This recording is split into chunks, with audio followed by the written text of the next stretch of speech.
Up next, we will have a couple of presenters on newsletters. We have one here in the room, and we will be going to him first. Then we have a special guest who will will pipe in virtually, like we've done with Matt Grills earlier. So Jared, why don't you come on up? Jared Morgan is a member of the Department of California. He does a lot of their communications activities, newsletter, website, that kind of thing. Writes and edits, I think, for Military Times. So Jared, why don't you come on up? See you again. Yeah, absolutely.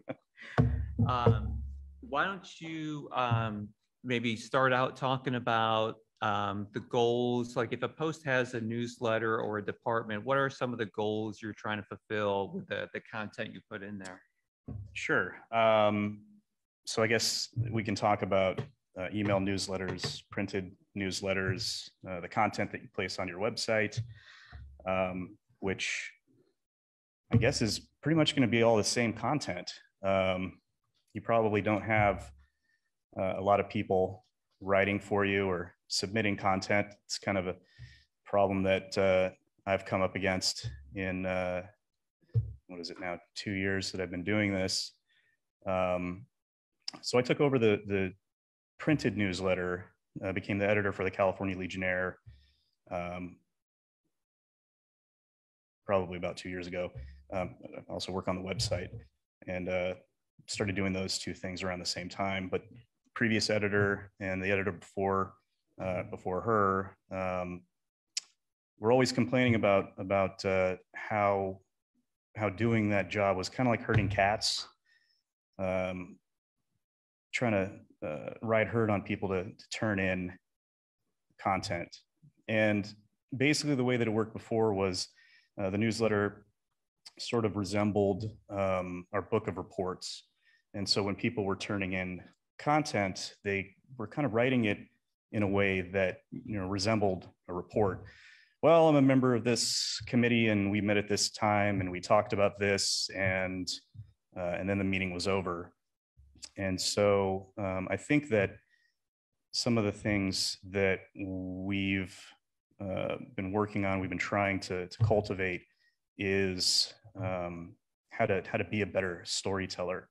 And I think many of you were here for Matt's presentation. It's more about, you know, telling what happened, but it's trying to find a way to, I guess, humanize the story. Nobody likes going to meetings. Nobody wants to read about a meeting. I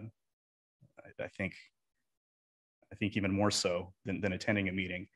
You know, just like nobody wants to have a meeting about painting a house or building a house. You want to actually get out there and get the tools in your hands and do it. And so, you know, find a way to tell those stories, I think. So I actually prepared some stats that I pulled from HubSpot that actually speak to digital marketing and digital emails, but I think that they also relate to any sort of outreach that you're doing on any medium, you know, whether it be your website, your printed newsletter, your email newsletters. So let's maybe, and I don't know if the next presenter is going to go into specifics, but I'll just be brief here in some of these specifics. But subject line emojis, and this is, I pulled these from HubSpot, which is a digital marketing agency. And if you're unfamiliar, definitely check them out. They do have several free tools that you can use, one of which is an email marketing tool to send out newsletters. Subject line emojis accounted for an increased open rate for 56% of brands. And so if you're using Constant Contact or MailChimp, Google, Gmail for that matter, you can copy and paste emojis. If you don't know what emojis are, they're little pictures. And so you can copy and paste those little emojis into the subject line of your emails and potentially see an increased open rate. In the Department of California, we, for probably about the past year, we've been sending out weekly emails every Friday around the same time, Friday evening. And that was only going out to probably, I want to say 1,000, maybe 1,100 of our leadership within the department. And the purpose of those weekly emails was to, to get the leadership, off their butts and turn in their reports when they're supposed to, when the deadlines are coming. That's called a call to action in marketing speak. But we're also using it as an opportunity to not only push our members from the email to the website, because that's where we have all of the reports hosted, but also we put a little blog, if you want to call it that, at the end of the email. It's just a picture and headline and a little blurb about what this story is about. So in addition to the content that we get submitted from our members, which sometimes I will help to rewrite so that it's not in report speak, but maybe works a little more to tell a story. But we also, for about the past year, we've had a freelance contributing writer, and he's an SEO writer, which stands for search engine optimization. His job professionally, outside of the work that he does for the American Legion for pennies, he focuses on doing this kind of writing, which is optimized to get more eyeballs on your website. And so we've got articles from him. He focuses mostly on VA issues, so he's covering the VA a lot. It's pretty easy because they put out press releases all the time, and so he just flips those press releases, and that's how we're able to keep him on for the $100 a month that we're paying him. Trying to get him a raise, but foot in the door, wedge, and eventually we can open the door a little bit more. But it started out $100 a month. It actually came from a generous donation from who is now our department commander, Audrey James, gave $1,200 to help support this initiative. And then recently our DEC adopted it into the budget. And so now he's our staff writer. And so we're going to work to open that door and get him a little bit more money. And the plan is to try and sell advertising on the website, in the newsletter, in the email newsletter as well. Still working on that. So let me make another point here. 78% of consumers, and anytime we talk about consumers, I mean, a lot of business speak, and as a lot of you probably know, can translate to the nonprofit sector. 78% of consumers, or in this case, our members or potential donors or corporate sponsors, whoever we're trying to reach, have unsubscribed from a list because a brand was sending too many emails. So you can oversaturate the frequency of your message and make people angry and have them unsubscribe. And that goes for the subject line emojis too. The other stat that I brought up, if you use it too much, or if you use too many of these emojis, then not only are you going to get the attention of your, the people that you're trying to reach, positive attention, you're going to get negative attention. They might unsubscribe. So how many of you are using right now an email marketing tool like Constant Contact or MailChimp? 1, 2, 3, 4. So you guys are familiar with some of this. So what else do we have? Email subscribers are 3 times more likely to share social content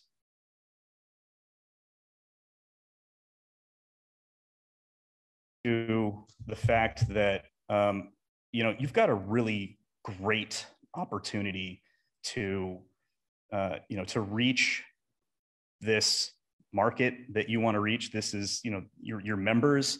I mean, these are your prime users, your prime viewers. You've already got their email addresses from the membership database. Essentially, you've given them the Kool-Aid. Now it's your job to figure out how to get them to drink it. Okay, and you can do that through the message that you send out, and of course, the messages or the message that you send out should support the goals of the organization. And this is, you know, basic nonprofit management, as you all know. Businesses that blog get more than twice as much traffic from email as those that don't. Again, this came from HubSpot, which is talking about business marketing, but again, has application to the nonprofit work that we do. So, you know, I talked about the blog that we produce. I like to call it our news section. It's at the bottom of the website, and I hope to someday get at least 5 pieces of content on the website a day. That's a pretty ambitious goal from where we are now, but fingers crossed. Okay, so in terms of, am I good for time? You're fine. Okay, great. So I've got, I pulled 5 steps from here, from HubSpot, and I'll kind of make them more applicable to your everyday life within the Legion.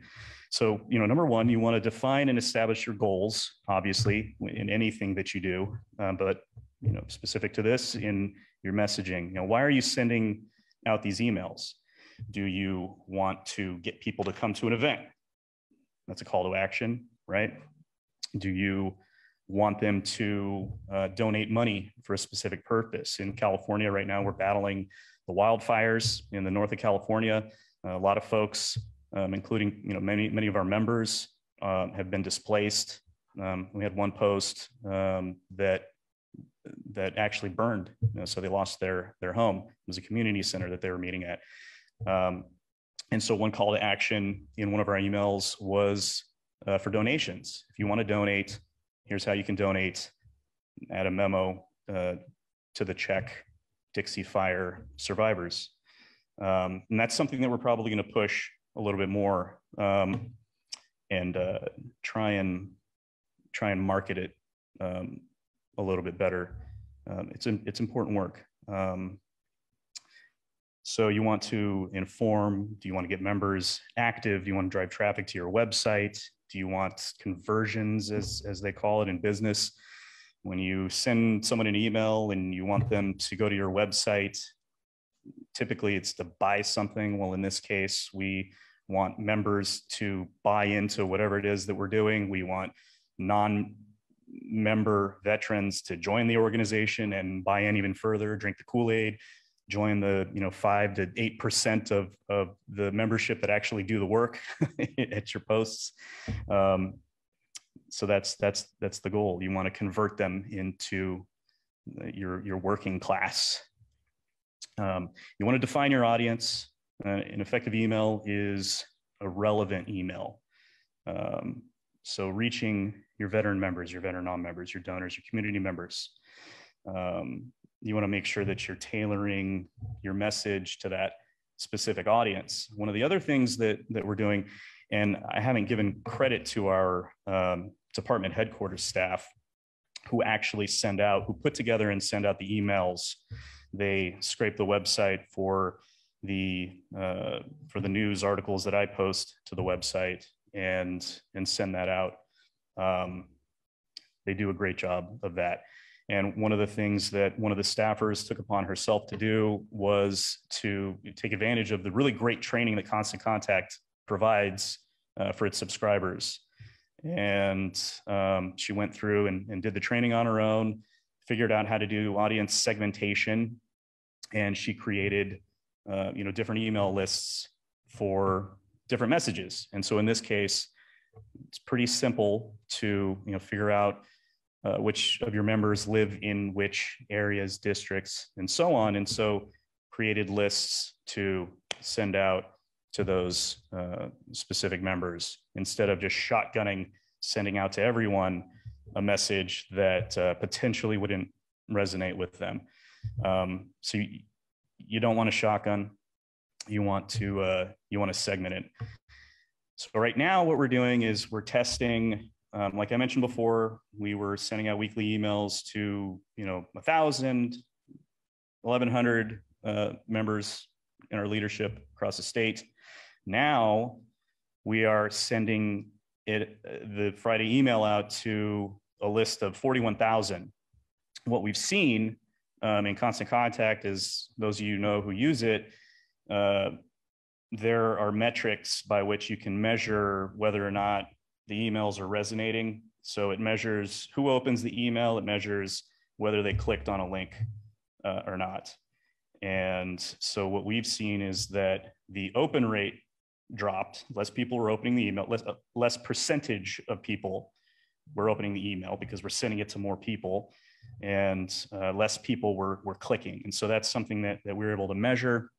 And so now, we've got this baseline where we can figure out, okay, well, hey, do we want to, and I should say that each email starts out with an adjutant's message. And so it may be, some administrative business that, potentially 35,000 of these recipients don't care about.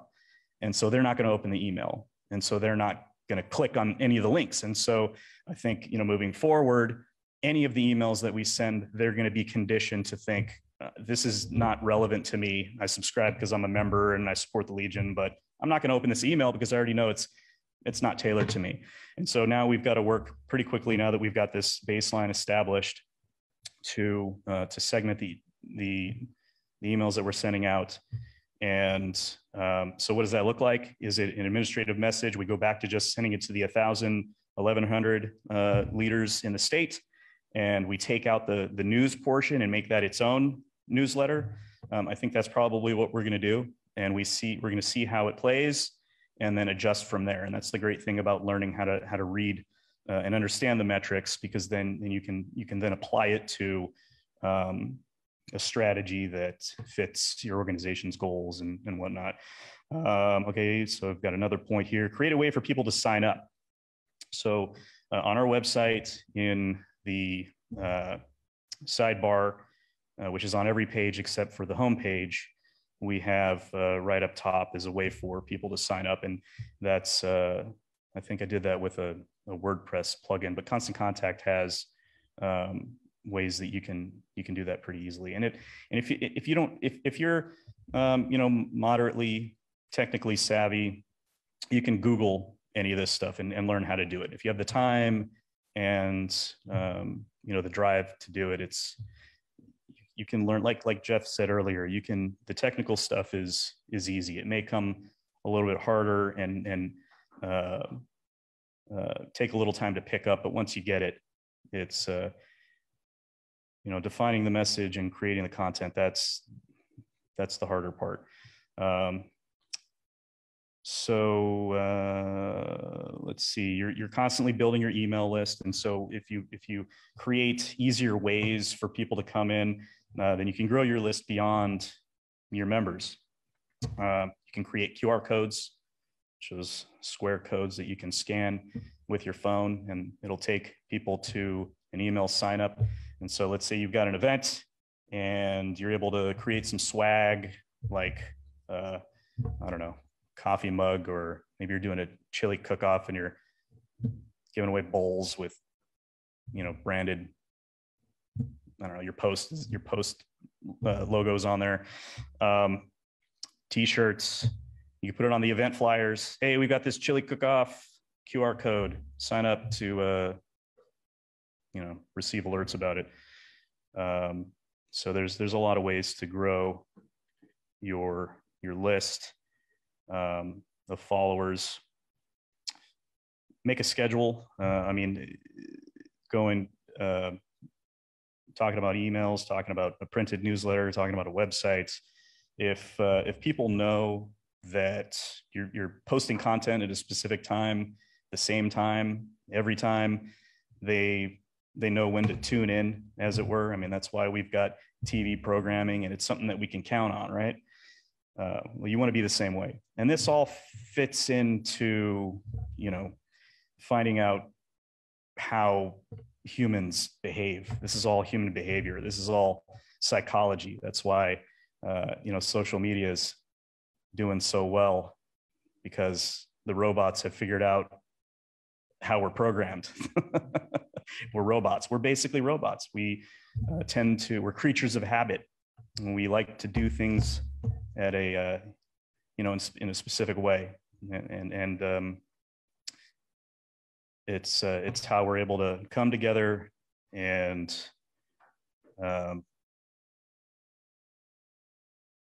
so this is how you want to communicate.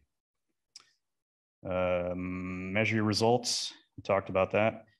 Okay, so in your subject line, well, you know, I don't want to keep going into email marketing here because I don't want to steal the next person's thunder. Do we have any questions about, you know, a printed newsletter, maybe how to get one started, a website, how to get one started, how to maintain email marketing, any of that stuff? I see a hand up here. It may not be necessarily for you, but maybe organization. How many newspapers are produced by American Legion departments?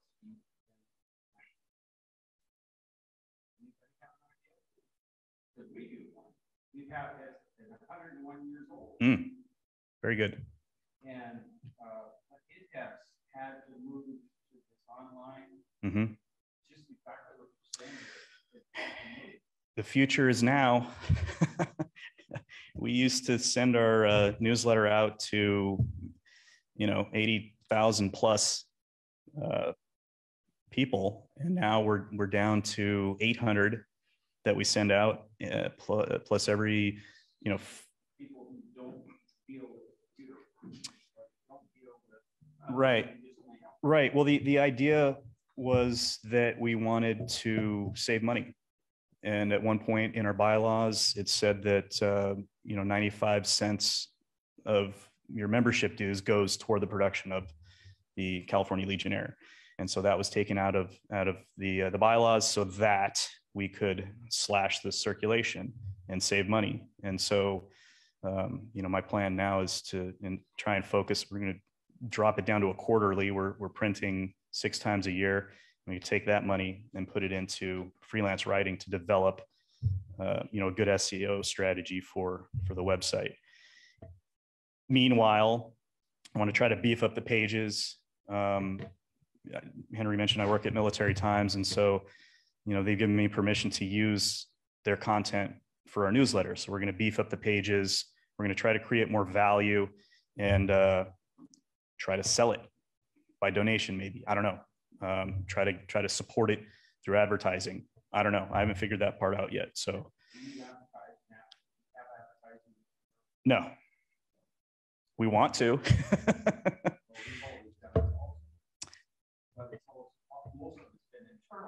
In regard to like American Legion Post 38, you know, they give their times and where they're at, stuff like that. Question back here. Yes, well, better print versus electronic. How many pages will we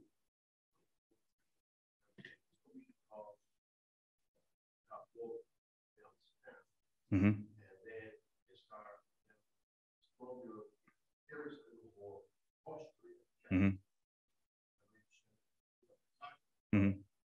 It's always says. So I wonder, it's better than electronic copy.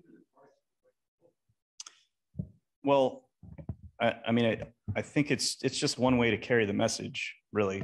And I mean, you all know this, when you're trying to reach your members to get them to come to a meeting or come to an event, some of them resonate with messages from Facebook. Some of them need to get a Facebook Messenger message for them to come. Some people will RSVP on the event page and say that they're coming, or say that maybe they're coming, still talking about Facebook, and then not show up, right? Some of them resonate to email. Some of them a flyer, word of mouth. I mean, these are all just avenues to carry the message. And I think you need them all because we all communicate through different mediums. So, your issue about paper, well, yeah, we heard at the Media Communications Commission / Council meeting that paper price is on the rise. And so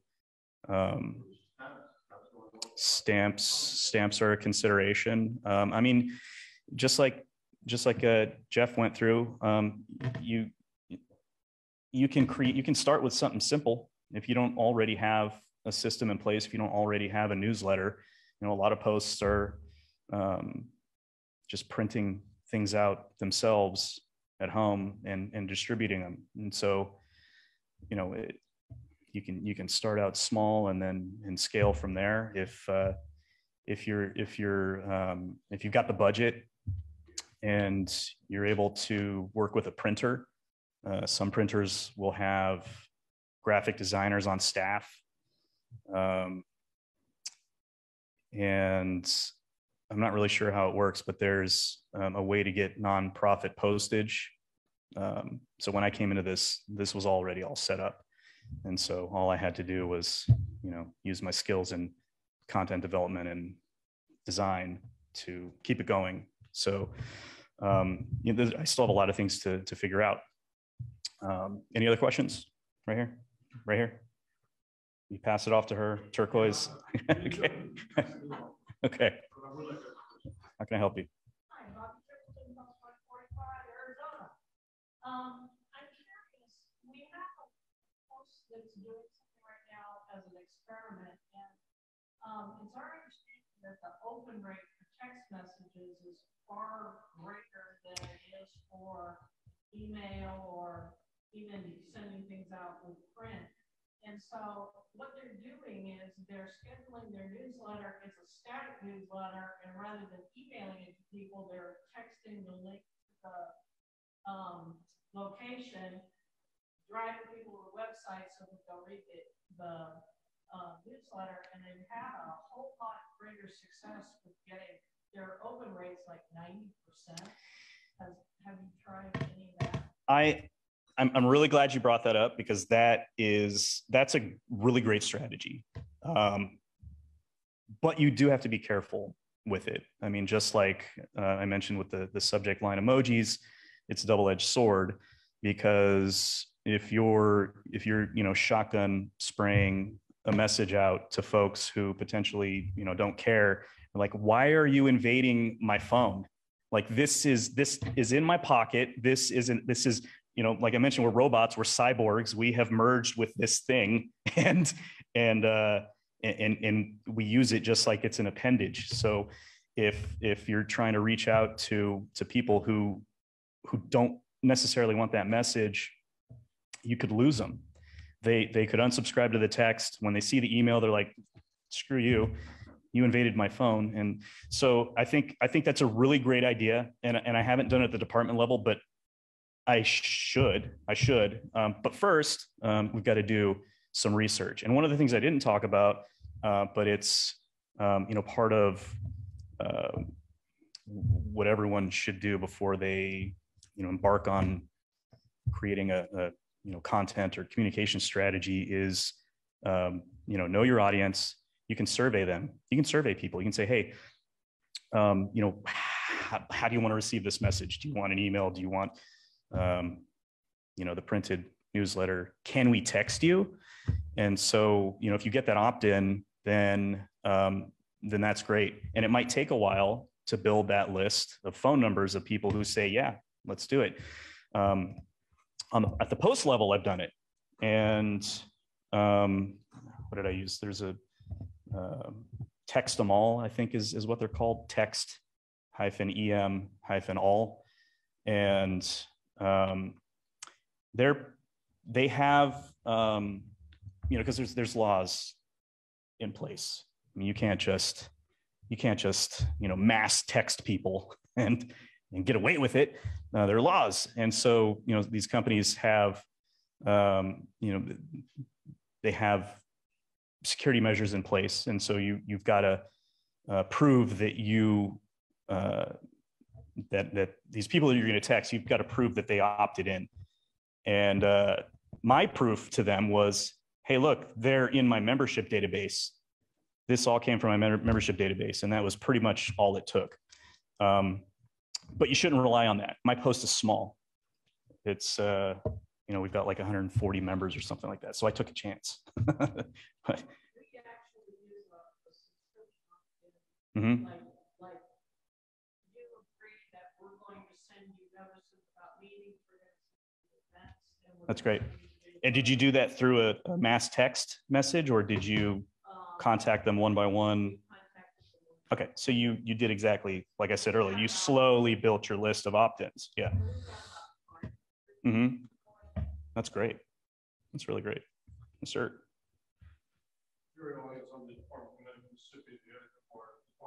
Good to see you.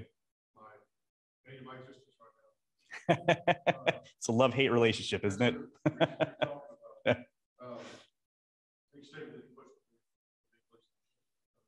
Building on what you were just saying is I'm already working on our paper that will come out, lead back executive committee meetings. Mm-hmm. I'm putting a poll. All of our members of Mississippi get this. Every single member gets our paper. It's their opportunity. Digital, you want paper. We also have set up we're a little slow in Mississippi, just on the south. And our website, we're updating the website. The paper is on our website. So they have the opportunity to go there to get it. Facebook, LinkedIn, we're doing all of that on here. It's on the front cover of the paper, as well as inside. Everybody contributes an article to the paper, their email addresses. Mm-hmm. So try to build that direction going forward. Very good. I apologize for coming in late, just left the commander's meeting. How dare you? The question I have for you is, I heard you talk about advertising in the paper. Mm-hmm. Can we sell advertising, traditional advertising, or does it all have to be like to support the league? That is out of my wheelhouse. I have no idea. When I mentioned I've got things to learn, I don't know anything about advertising, and so that's something that I'm going to venture to start learning probably soon. Did you have a question? I think you had your hand up earlier. Hi. What we had started doing was once the texting module started, mm-hmm. and we switched from the paper, it's like digital, mm-hmm. and then send out the last newsletter to everybody, let them know when we're getting ready to or anybody that we're going to go online to get it online. To figure out how to or Telegram mm-hmm. or Discard, add those into our meeting. That's exciting because I like video games, and Discord started out as a communication website for gamers. That's where the youths are. So good on you for doing Discord, and for those of you who don't know, Telegram is a messaging app. Let's do one more question. One more question. Then I want to bring Jason in. Sounds good. Andre, a man who I've never met before, but I oddly know his name. Yes, good to work with you, Jared. My question was to Ellen of Montana. Ray, you say your post for your department already has ads running in their publication. Absolutely. But my question to you, since that is true, how are y'all soliciting those ads? Are you going out to local companies saying, hey, put $5 into our monthly ad, or? And before you answer this question, can I ask, is it an ad selling a product, or is it an ad saying Joe's Steakhouse supports the American League? It's all of those. Okay. We've tried it a lot of different ways. We've had a JAG review of it. We've had a lawyer review of it. And they said it stays within the content metrics, you're okay. Mm-hmm. You're probably on the edge, but you're on okay. But if you start going another route, your nonprofit piece becomes an IRS. Mm-hmm. And that's where, and I think that's where you're at. Now, if you don't know how to do that, Mhm. most people don't know how to do that. Mhm. And so what we've been very advantageous to allow not a commercial site, come in there and buy a page. Yeah. But like if you want to sell a book about veterans, we'll allow. If you want to do something for a military program, one-time ad, we can do it. Next question. Would you do like Chipotle, hypothetically speaking, in Los Angeles? Could Chipotle put an ad in your newspaper, say here, would give like your post $100 in ad space? I think the national aspect there, whether or not they're saying we support veterans. Yeah, because That's otherwise IRS is probably going to get it. Well, they can't sell the steak. They can say we support this. Well, they could sell their service. or could they do like a military discount? Could they say on the ad would give like a 10% discount to veterans? I think it needs to be addressed nationwide because I've heard this a number of years. I'd like to trade cards with you. And anyone else who knows anything about advertising. There was a gent here from Minnesota who's got a great newsletter he's walking around with. It's full of ads. I'm gonna have a conversation with him. I think we're out of time. Yeah. Thank you, Jared. That was great. Thanks, Henry. Yeah. Thanks for having me. I'd like to